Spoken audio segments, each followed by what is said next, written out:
So yun, isang magandang araw na naman sa atin mga kamamay, no? So yun, naligaw na naman tayo dito sa pier. So time check tayo mga kamamay, alas 10:59, so mag-alas 11 na. So ngayon, araw ng linggo. So nandito po ako sa port ngayon, so makapagbigay tayo ng updates ngayon kasi napakatagalan na ng halos ilang buwan na tayong di nakapag-updates, no mga kamamay, kasi nga ay naging SIC tayo. So ngayon medyo nagbalik tayo sa posisyon, so isasabay na tayo sa ikot, kaso nga sablay ang ikot ng schedule ko. Dapat nga ay panggabi ako pero ginawa pa rin ako ng panghapon. So ngayon napaligaw ako ngayon dito para po makapagbigay ng update sa inyo. So sana naman po ay nandyan kayo kasi nga gusto ko talaga makapagbigay sana ng updates, kaso nga lang ay nandun nga po ako mas malapit sa opisina, naka-duty. So ngayon iniikot na ako ng posting, so makapagbigay na po ng updates, no. So ito, hindi ko na patatagalin at baka may mag-iyak pa. So ito, papakita ko sa inyo. Tara, let's go. So ito na nga po mga kamamay, no, nabutan natin mga barko nandito na si Ocho pa rin, no, wala pang hindi pa nagpapasakay. At si Olympia, no, at si sino ba nandyan, si Timotia, no. So andito si Uno mga kamamay, yan si Uno katabi ni 12. Ayan, napakaganda. Ayan si 12, oh. Ayan. So si 12 kasalukuyan na nagpapasakay ng pasahero. So habang ako yung nag-i-intro, mga pasahero yung nagpasukan na doon sa loob. So grabe, santing ang init, no. So sa mga nasa field dyan, nasa mga labas na area na nagtrabaho, so inom po kayo ng maraming tubig, baka mo uso ang heat stroke ngayon. At si Gis mga kamamay, ayun, nakaangkurahe, no. So papasok na rin yan, so antayin natin at mayroon tayong iaabot doon. So sana ay maagap ang pagdaong, no mga kamamay. At si Nuebe naman mga kamamay, hindi na po nila pinabiyahe at sabi nga ay balita ay expired na daw po ang papel for passengers, no. So nasa nabutas na siya ngayon, no, naka dry dock na diretso, naka dry dock. Yan. So si 12 mga kamamay, no, so biyaheng Marinduque pa yun mga kamamay kasi Sunday ngayon, so Marinduque po siya. At kung napapansin nyo, nung isang gabi, nung May 1 hapon o hanggang gabi ay talagang ang daming pasahero, daming panakay. Mabot nga siya sa sa gate 2 at saka doon sa may DPWS na papuntang gate 4. So may pila po doon nung isang gabi, no. Nung pagpasok ko ay talaga namang ang dami na. So naghalo-halo na ang kayong mga, hindi naman maiwasan yung mga may maligalig, may mainitin at grabe sobrang init nga ng panahon, tapos ganun pa may stuck pa sa gitna at gawa ng for capacity lang po ang isinasakay ng barko, no. Kung ilan lang pong kaya ng barko na isakay, yun lang po. Kaya marami pong nai-standby sa marshalling or sa pilahan. Ayan. So yan, Iba-vlog ka na naman eh. shout out sa mga tropa nating matibay sa init. Magbaon kayo ng tubig at baka kayo may stroke. Oh, may night stroke na sa ating tropang Montenegro. Ay, siya, no? Si paring Alpi. Hawak mo ang bit, hawak mo ang bit. Yan mga Pamarinduque pa, no. Pamarinduque.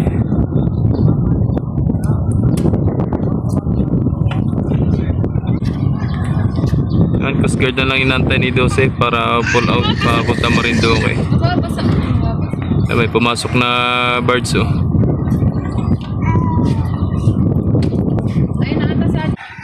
So si 12 mga kamamay, si 16 mga kamamay nasa nasa Marinduque. So patuloy nang nagbiyahe si 16 Marinduque to Lucena, Lucena to Marinduque. Then si 15, no. Yan. So pagkatapos niya dito ni Uno, so babalik na naman niya ng Real Quezon. At doon niya naka-destino. Tapos noon si sa isa nandun tsaka si Dos. Pagka umalin man si Dos o kaya si Sais ang may balik dito, no?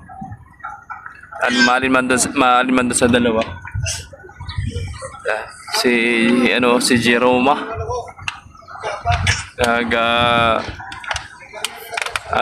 Nadikit sa Bert 1. So, maluwag na ngayon, maluwag. Hindi na katulad ng isang araw na talagang nagbulyom at gawa ng maraming piyesta sa Marinduque, no? At pagdating ng May, so sunod-sunod talaga yung pistahan dyan sa Marinduque na yan. Pagdating ng May. Bukas, Pecha 3 ay... At 3 na ba ngayon? Anong titahan? At 3 na, no? At 3 na nga pala. Ngayon pala, pista ng Santa Cruz. Oo. Pecha 3. Yan. Kulimlim. Natakpan yata ng dagim ng araw. So ayun mga kamamay, arrival natin si 15, no? Sa kaya marampa yan, baka dito sa Ramto. Kaso may ginagawa sa Ramto eh. Diyan, no? May ginagawa dyan, ayun, no? Yan. Yan yung damage ni 15 na nung makailan, yung sumampa dyan. Tapos ngayon okay na, naikabit na yung bullard. Ayan, no? Naikabit na. So, palis na si 12 mga kamamay, no? Tapos si 15 pumasok naman. Ay, baka RAM 6. Ayan, may araw na. So, may panakay na si 8. Papasok na yung May habol pa! Yo, dalawa, isa. Uy, matanda, oh. Huwag nyo na patakbuhin. Ayun, higit na lang.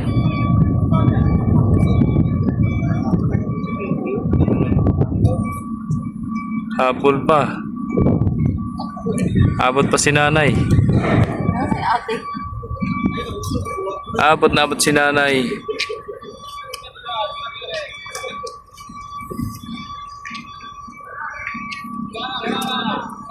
Wala na. Saan yun? Sa RAM 6?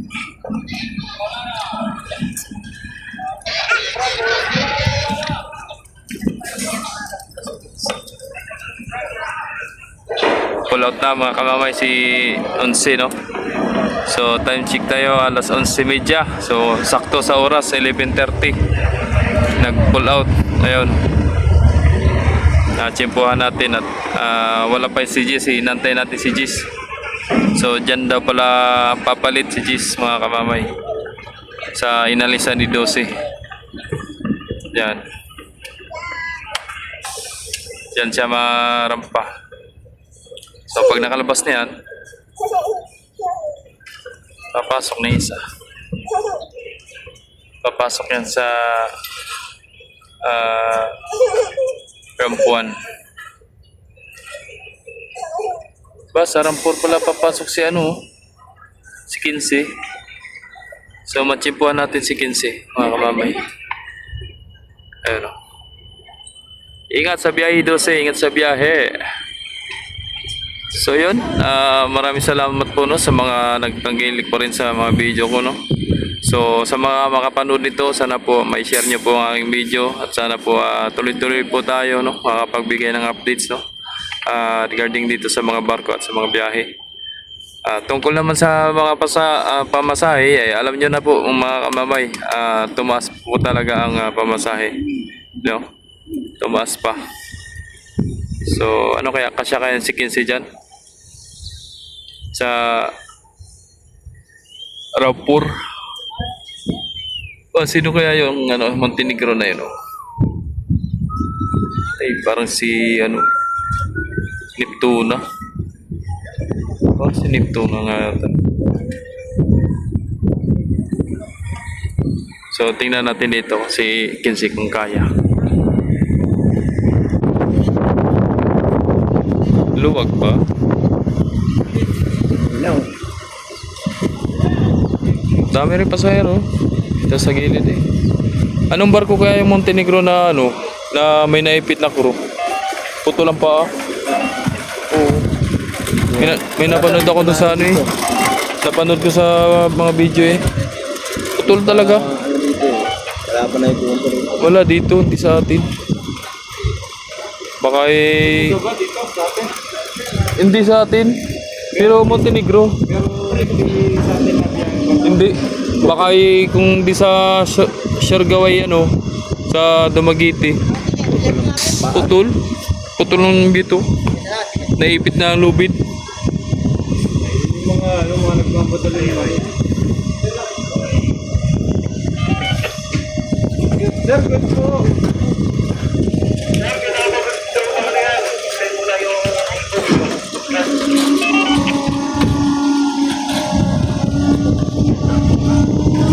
Right, na-achievean natin yung pagdating ni Ginse, no? Doon si Timoteo. Yan na, unahin na ni Dosi, oh.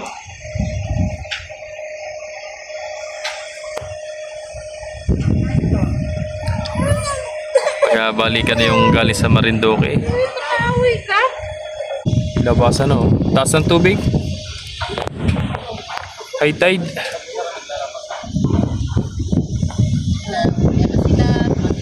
Uwi na sila. Mga artista galing Marinduque. Uwian na. Mga sabay-sabay na sila.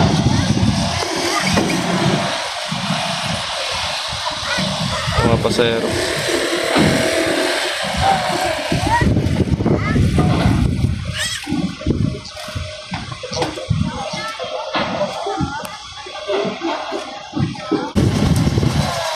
Oh, pumasok naman itong tracking.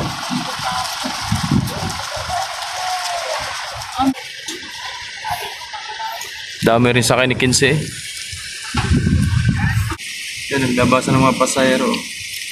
So, balik na ulit sa dati yung paradahan. Saan nakaparada yung bus, no? Ando pa rin.